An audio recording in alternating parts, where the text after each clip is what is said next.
بیوی کو بیٹھ کر ہم بستری کرنے سے شوہر کی عمر میں اضافہ ہوتا رہتا ہے۔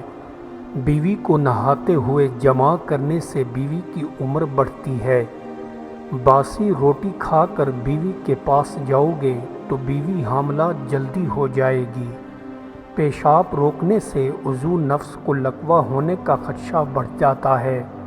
بیوی کو جوان رکھنا ہے تو بیوی کو ٹھنڈا پانی کبھی مت پلاؤ، بیوی جوان رہے گی۔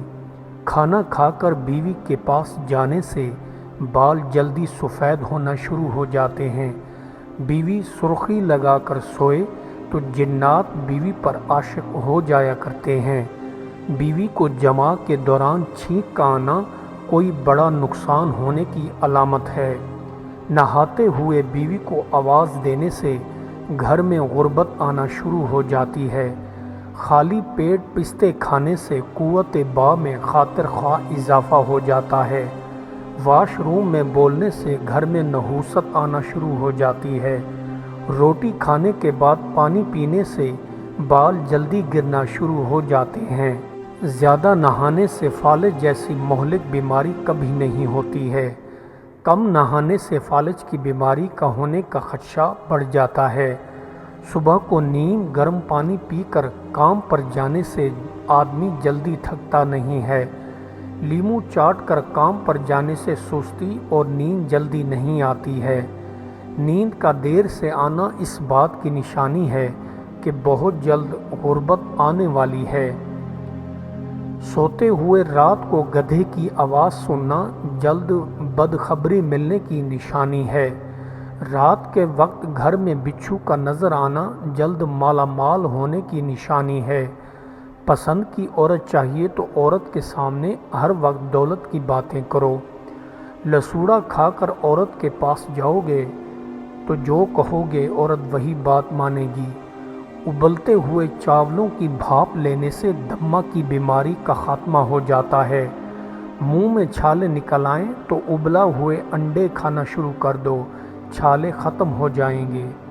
کالا یرقان ہو گیا ہے تو عربیوں کی سبزی زیادہ کھاؤ، کالا یرقان ختم ہو جائے گا۔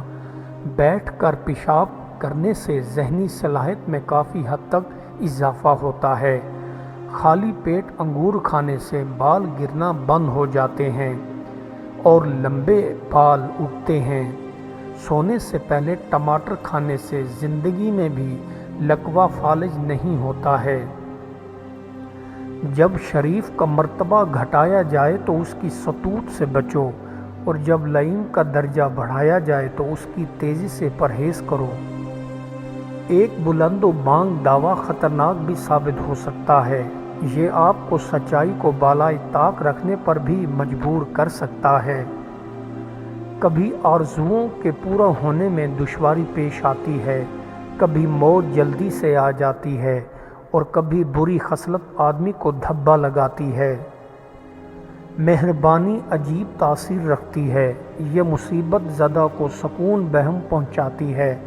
معنی غرور ہے، معنی خود غرضی ہے، معنی بد مزاجی اور چڑچڑا پن ہے۔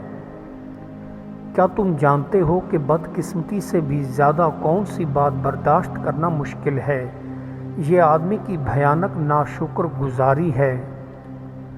نیند کی اپنی ایک دنیا ہوتی ہے، یہ بہت سی چیزوں کے احساس اور عدم احساس کے درمیان ایک پر اسرار پردہ ہے۔ گھر میں حقیقی معنوں میں صرف ایک نوکر کام کرتا ہے، وہ ہے گھر کا مالک۔ بڑے آدمیوں کے نوکر بھی اپنے آپ کو بڑا سمجھنے لگتے ہیں۔ دنیا میں کیے جانے والے اعمال آخرت کی تجارت ہوتے ہیں۔ جس نے دنیا کو آخرت کے بدلے میں بیچ ڈالا اس نے نفع کما لیا۔ صالح اولاد ہی آپ کے بعد آپ کی تہذیبی روایات، دینی تعلیمات اور پیغام توحید کو زندہ رکھنے کا ذریعہ ہے۔ انسان کے ذخیرہ الفاظ سے یہ معلوم کرنا آسان ہے کہ وہ آدمی کون سے علاقے کا رہنے والا ہے اور کون سے پیشے سے تعلق رکھتا ہے۔ مقرر اور واعظ اپنی نیت درست کر لے کہ میں اپنی اصلاح اور خدمت دین کے لیے واعظ کہہ رہا ہوں، جہاں شہرت کے لیے نہ کہے۔ یہ اللہ تعالیٰ نے خاص مہربانی فرمائی ہے کہ بدی جو ہے وہ بدی کرنے سے ہوتی ہے اور نیکی صرف سوچنے سے ہو جاتی ہے۔ جب تک مکمل توبہ نہ کرو گے بارگاہ خدا میں رسائی پانا آسان نہ ہوگا۔ دنیا پرستی بلائے نہگانی اور باعث تکلیف ہے۔ ایسے کاموں کے بارے میں فکر مند ہونے کی کیا ضرورت ہے جو کبھی وقوع پذیر ہی نہ ہوں گے۔ بس امید کا دامن تھامے رکھیں۔ سونے کے ڈھیر لگانے سے بہتر ہے کہ حکمت اور دانش مندی حاصل کی جائے۔ چاندی کے ڈھیر لگانے سے بہتر ہے کہ علم حاصل کیا جائے۔ انسان کے لیے پرانی نسل اور نئی نسل بڑی دعا گو ہوتی ہے۔ بچے اور بوڑھے کی دعا جلد قبول ہوتی ہے۔ بچے تازہ دم اور معصوم ہوتے ہیں اور بوڑھے اکثر توبہ کر چکے ہوتے ہیں۔ مرتبہ عذاب بھی ہے اور انعام بھی ہے۔ فرعون کے پاس بھی مرتبہ ہے اور اللہ کے محبوبوں کے پاس بھی مرتبہ ہے۔ یہ دونوں مرتبے ہیں۔ اللہ تعالیٰ ہی ہر ایک کی حاجت پوری فرماتا ہے۔ اپنی حاجتوں کے لیے خلوص دل کے ساتھ بارگاہ الہی میں رجوع کرو۔ اچھے مقامات کو دیکھا کرو کیونکہ صرف دیکھنے سے آپ کے اندر اچھائی پیدا ہو جائے گی، اور اگر بے مقام سے گزرو عمل بھی نہ کرو تو برائی پیدا ہو جائے گی۔ جب انسان کا اللہ سے معاملہ درست ہو جاتا ہے تو بھیڑیے اور بکریاں ساتھ رہتے ہیں اور شکار کھاتی ہیں۔ بندگی اور اپنے کو مٹانا سب سے اونچا مقام ہے۔ بے نفسی، خود انکاری اور اپنے کو خاک و خس و خاشاک سمجھ لینے سے بڑھ کر کوئی مرتبہ اور کمال نہیں۔ حرص تمام بیماریوں کی جڑ ہے۔ یہ ایسا مرض ہے کہ اس کو لا علاج مرض کہنا چاہیے کیونکہ اس سے جھگڑے فساد ہوتے ہیں۔ آپ نے جب عمل کیا تو نیکی کو انعام مل جائے گا اور بدی کی سزا مل جائے گی۔ انعام کا معنی کامیابی اور سزا کا معنی ناکامی ہے۔ انسان جب اپنے علاوہ کچھ بننے کی کوشش کرتا ہے تو وہ ظالم بن جاتا ہے یا مظلوم۔ اس دنیا میں سب سے نادر چیز اخلاص ہے اور نو ادراک کم ہی لوگوں کے پاس ہوتے ہیں۔ جس کے چہرے پر دو علامات ظاہر ہو رہے ہوں تو سمجھ جائیے اللہ اس کے بے حد قریب ہے۔ اول نیک پرہیزگار عورت جیسی آنکھوں میں حیا ہوگی، دوم چہرے پر نور اور ماتھے پر محراب ہوگا۔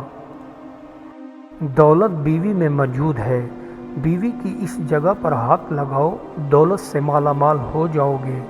بیوی کے ناک کو ہاتھ لگاؤ۔ گناہ نہ کر سکنے پر تیرا غمگین ہونا گناہ کے کر لینے کے گناہ سے بڑا گناہ ہے۔ کوئی قوم ایسی نہیں ہے جس میں خیانت پیدا ہو اور معروب نہ ہو جائے۔ برائی چھوڑنے کا طریقہ یہ نہیں کہ اسے برائی سمجھنا چھوڑ دیا جائے۔ برائی اگر زندگی سے نہیں نکل پاتی تو اسے کم از کم نیت سے ضرور نکال دینا چاہیے۔ آج جو لوگ گھروں میں ہیں وہ کل قبروں میں ہوں گے۔ کوئی کلمہ خیر سناتے جاؤ، تمہیں کوئی نقصان نہیں، ہمیں نفع ہو جائے گا۔ بہت سے لمبے تڑنگوں کا دل چڑیا کے دل سے بھی چھوٹا ہوتا ہے۔ مسلمانوں نے توفیق کو رفیق اور ہدایت کو مشعل راہ بنا لیا ہے۔ آج جو شخص جتنی محنت کرے گا کل قیامت میں اتنا ہی آرام پائے گا۔ اللہ کے دین کی آنت کرو، باری تعالیٰ تمہیں مدد فرمائیں گے۔ ترقی خود محنت کرنے ہی سے حاصل ہو سکتی ہے۔ بیرونی امداد یعنی ہدایت، تربیت، نصیحت، کتاب، عالمانہ مباحثے ممکن ہے۔ راستے کے نشانوں کی طرح تمہیں راہ راست سے بھٹکنے نہ دیں۔ جس نے اللہ کا ذکر کرتے ہوئے رات گزاری وہ افضل ہے۔ زمین کسی کو مقدس نہیں بناتی، انسان کو اس کا عمل پاکیزہ بناتا ہے۔ عارف وہ ہے جو اپنا دل اللہ پر نیک گمان رکھتا ہے۔ معرفت کی انتہا اور اصل معرفت نفس کے ساتھ بدگمانی رکھنا ہے۔ ذاکر حقیقت کو اللہ ایک نور عطا کرتا ہے جس سے وہ تمام ہستی کو ذرہ ذرہ مشاہدہ کرتا ہے، اور اسے ذکر سے ایسی لذت حاصل ہوتی ہے کہ اس کی حلاوت کی لذت وہ کبھی برداشت نہیں کر سکتا۔ جب تم دنیا کو پیٹھ دکھا رہے ہو اور موت تمہاری طرف رخ کیے ہوئے بڑھ رہی ہے تو پھر ملاقات میں دیر کیسی؟ خود غرضی دنیا کے تمام تر مصائب کی بنیاد ہے، محض اپنی ذات کو فائدہ پہنچانے کے لیے، اور روح بعمل ایک بڑا المیہ اور صانعہ ہے۔ دنیا کو کوئی چاقو بھی اس قدر تیزی کے ساتھ نہیں کاٹتا جس قدر تیزی کے ساتھ غداری نقصان پہنچاتی ہے۔ سب سے گھٹیا اور قابل تعریف وہ ہے کہ آپ کسی شخص کو اچھا کہیں اور ساتھ ہی لیکن کا لفظ لگا کر اسے مشروط بنا دیں۔